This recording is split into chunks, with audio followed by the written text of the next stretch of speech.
કરી શકું છું. ઘરે જાઉં છું. જો આ ખેતર,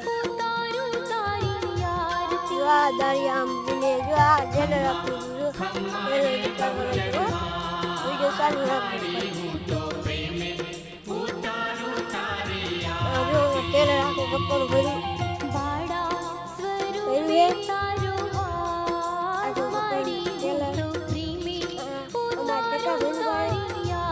અમારી અહીંયા અમે ઓયડીમાં છે.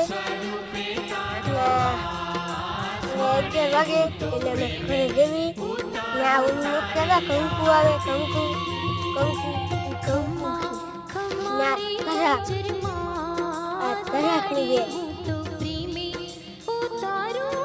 જય રૂપિયાની મેલડી, જય રૂપિયાની બહુ છે, જય રૂપિયાની મેલડી.